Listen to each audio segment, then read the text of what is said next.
Voilà les digues d'entrée du port de Bayonne. Alors le port de Bayonne, c'est le port de commerce, c'est-à-dire des navires marchands, des cargos, qui se trouve le plus au sud de la France, sur la façade atlantique. En allant vers le nord, le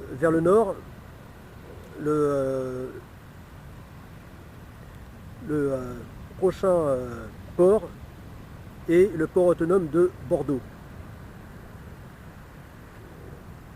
qui est un port de commerce relativement important, qui s'étend sur les 80 km d'estuaire de la Gironde. Mais ça, c'est 200 km plus au nord. C'est-à-dire tout au bout de l'immense plage, donc toute droite, comme tirée à la règle ou au cordon, qui longe les Landes de Gascogne.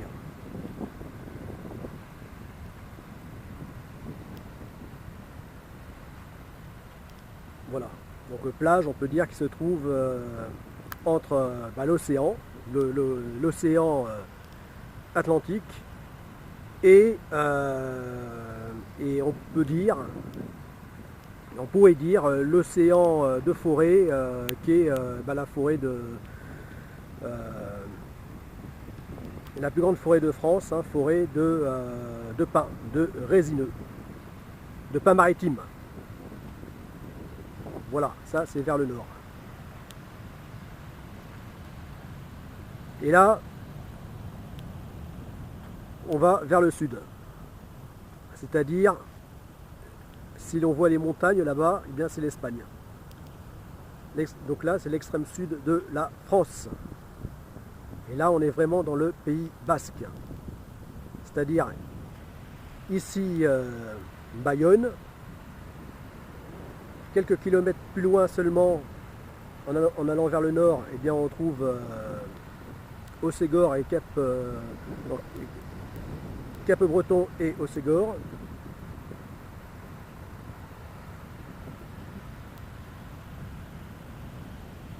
Voilà. Et là, quelques kilomètres plus bas, eh bien c'est Saint-Jean-de-Luz, Cibourg, puis on arrive à la frontière la frontière espagnole. Donc ici le Pays Basque français et après le Pays Basque espagnol.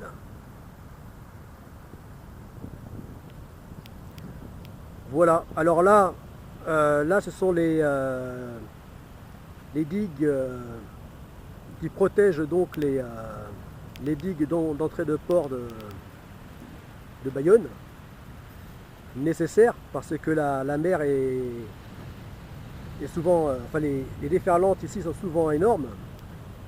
C'est pas pour rien que le Pays Basque est la Mecque du surf, connu au niveau mondial pour ça, comme d'autres régions, comme Hawaï, etc. Et bien c'est donc sur ces digues de protection, enfin pas la première, mais celle qui vient après, celle que l'on voit en arrière-plan, où s'est planté il y a quelques années un cargo. Voilà, donc un cargo long de 100 mètres, c'est déjà quelques milliers de tonnes de port en lourd, enfin de charges utiles, de marchandises. Et donc, dû à une avarie machine à l'entrée du port, comme c'était un jour de tempête, du moins de coups de vent, eh bien, l'avarie machine a été fatale, étant donné que, malgré l'assistance immédiate de remorqueurs, eh bien, il est venu fatalement se planter donc, sur la digue en arrière-plan, là-bas. Voilà. Et ces images ont fait le tour du monde parce que il a vite fait d'être fracassé en deux, puis même déchiqueté au cours des 24 heures qui ont suivi donc le naufrage. Voilà, donc un naufrage spectaculaire, puisqu'il était facilement visible donc d'ici. Donc il y a eu beaucoup de témoins à ce naufrage. C'est pour ça qu'il a pu être si bien filmé et donc ces images, cette info faire le tour du monde. Naufrage spectaculaire.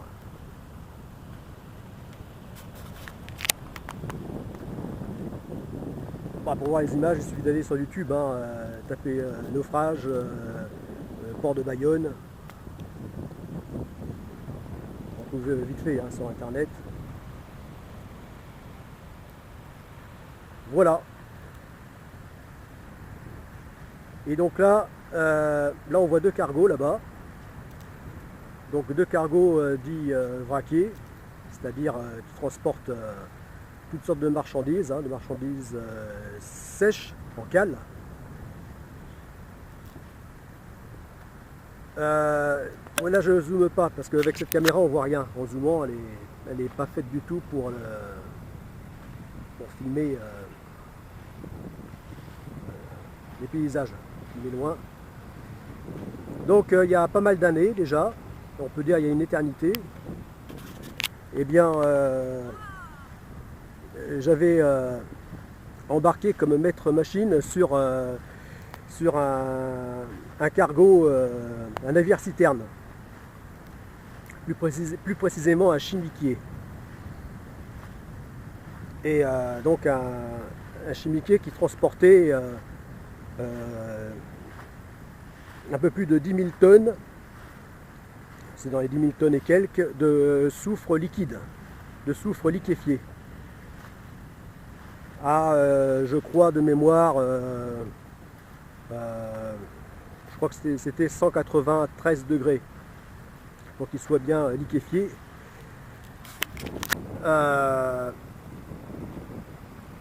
Voilà, donc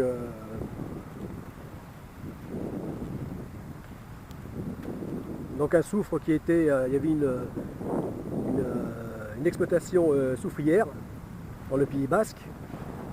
Donc une fois ce soufre sous forme de poudre jaune, stocké donc dans le port, et bien était embarqué donc à bord de ce chimiquier qui s'appelait le Béarn. Et donc ce navire long de 150 mètres, enfin 149 mètres, ou 148, hein, enfin bon, je sais plus, on va pas chipoter, hein. Eh bien, il embarquait ce soufre liquéfié ici pour le vendre, le débarquer dans d'autres pays donc du continent européen, enfin, dans la zone Europe. Voilà, ça pouvait aller donc de la Méditerranée à la mer Baltique, en passant par l'Allemagne, etc. La Grande-Bretagne. Voilà. Alors ça a été mon seul embarquement sur ce type de navire.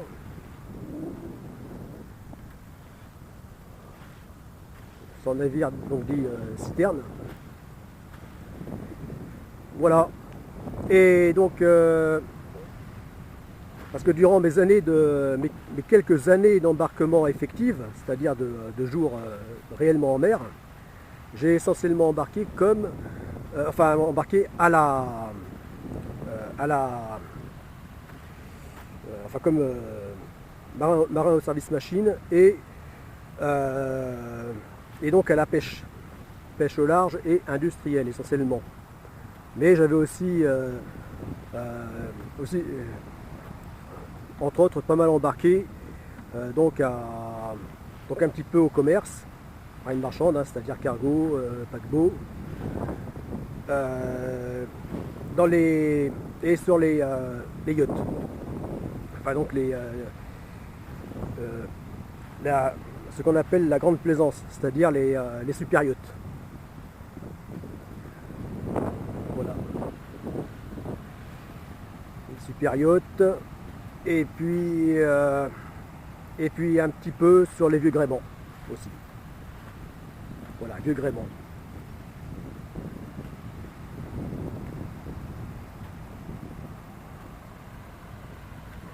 Voilà, c'est-à-dire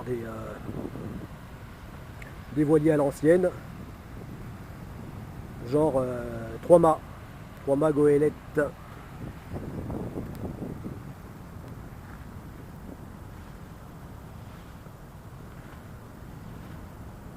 Voilà, alors ce qui y avait de marquant sur ce cargo, enfin sur ce chimiquier, eh bien c'était l'odeur omniprésente du soufre. Puisque quand j'avais embarqué, il y avait comme des fumerolles sur le pont, un peu partout des fumerolles qui laissaient échapper les vapeurs de soufre. Et ça m'a vraiment fait penser lorsque j'ai eu l'occasion de visiter les îles éoliennes en Méditerranée, donc des îles italiennes, vers la face nord je crois au large de mémoire, hein, qui était au large de la donc sur la côte nord de la Sicile, et donc c'était des petites îles volcaniques. Et là j'étais ado et j'avais été assez marqué par cette odeur très forte de soufre qui émanait de ces volcans qui étaient en activité. Et donc une odeur assez écœurante qui donnait presque envie de vomir tellement qu'elle sentait mauvais, puisque c'était comme de l'œuf pourri un peu, hein, une odeur très spécifique du soufre. Et dès l'instant que j'ai franchi la coupée, c'est-à-dire la passerelle d'accès au navire, tout de suite ça m'avait renvoyé à cette expérience du volcan, à cette image du volcan. Voilà, puisque c'est vraiment l'effet que ça m'a fait, ça sentait partout le soufre. Un peu comme lorsque tu embarques, hein, vous embarquez sur des navires de pêche, et bien partout ça sent le poisson. Même dans la partie, après on s'y fait vite, hein, au début ça surprend, ça peut choquer, mais après on s'y fait très vite, croyez-moi. On s'en rend même plus compte. On n'y fait même plus attention. C'est comme le mal de mer, hein, pour les gens qui ont le mal de mer, eh bien on s'amarine très vite, en général. Donc un petit peu à la manière des navires de pêche, hein, des chalutiers, même des grands chalutiers, ou dans les dédales de coursives, de lieux de vie, hein, de cabines, de carrés, hein, de salles à manger, etc. Ça sent il y a encore une certaine odeur de poisson persistante. Eh bien, de la même manière, c'était l'odeur du soufre sur le Béarn. Voilà. Donc c'était vraiment, pour moi, le navire volcan. Un peu l'impression de naviguer sur quelque chose d'explosif. Ce qui est souvent le cas d'ailleurs sur les navires de type pétrolier et gazier. Transport de gaz. Voilà, des navires pour le moins explosifs, c'est le cas de dire, mais quand même aux techniques assez maîtrisées aujourd'hui.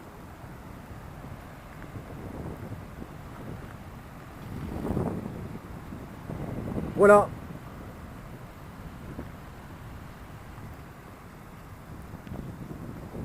C'était mes petits souvenirs de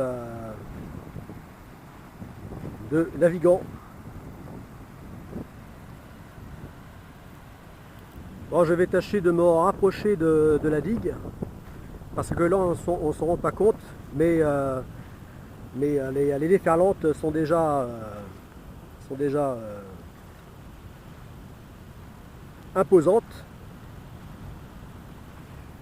alors qu'il fait beau, alors que c'est mer calme.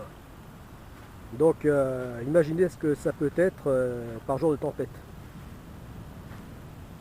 Bon, je vais tâcher de voir ça de plus près. A tout de suite.